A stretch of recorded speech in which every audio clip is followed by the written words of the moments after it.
Hi, it's Chica from Chica and Joe. I'm going to show you today how to cut foam core using something besides an X-acto knife because this doesn't do so well with shapes and I want to cut out something very detailed like this. So how do you do this without an X-acto knife? Let me show you.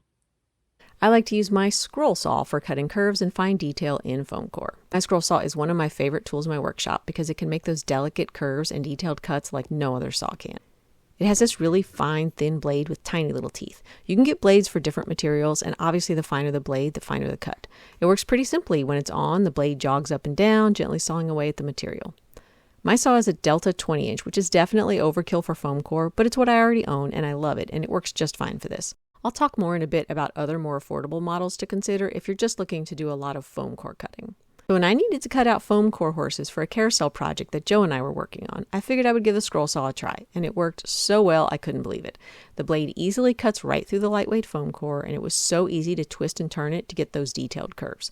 There is no way I was going to get these shapes cut out with an X-acto knife or a razor blade. Feeding material through a scroll saw is a pretty natural action, and the blade is so thin and the material so light that it doesn't take hardly any pressure or much effort to get the shapes cut. If you've ever used a sewing machine, you'll find that it's surprisingly similar to that. You just push the material through and turn it as needed. You can get different kinds of blades in your scroll saw, from standard ones that will cut in one direction to spirals that can cut in any direction. I happen to have a standard blade in my saw when I cut these horses out, which worked just fine, but when it comes to corners, I had to back the blade out and come at it from two different directions to get the point cut out. It's not a problem, it works fine, it's just something to keep in mind as you approach the cut. If you use a spiral blade, you can cut those points out a little faster because they can cut sideways or backwards and you don't have to back the blade out. Also, you can use a fairly slow speed on your scroll saw to cut foam core because it doesn't take much power to cut through it. So like I said before, my Delta is a great scroll saw and I love it, but definitely more power than you need if you're only planning to cut foam core for model building or craft purposes. There are several lightweight scroll saws in the $90 to $120 range that can do the job much more affordably if you're just doing foam core. I've linked to a few good choices below. They all have different options and features, but make sure you pay the most attention to the plate size because that is what will determine how large of a piece of foam core you'll be able to cut. The most common size is probably 16 inches.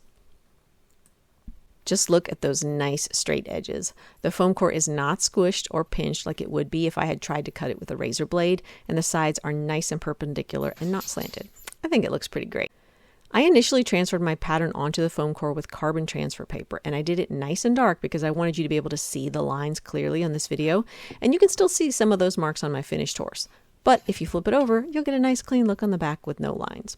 You might consider tracing your design in reverse to begin with so that you're sure to have no marks on the front of your finished piece. Your mileage will vary depending on the blade you use, but with my cuts, I had a little bit of rough bits on the underside of the panel, like little crumbs of paper.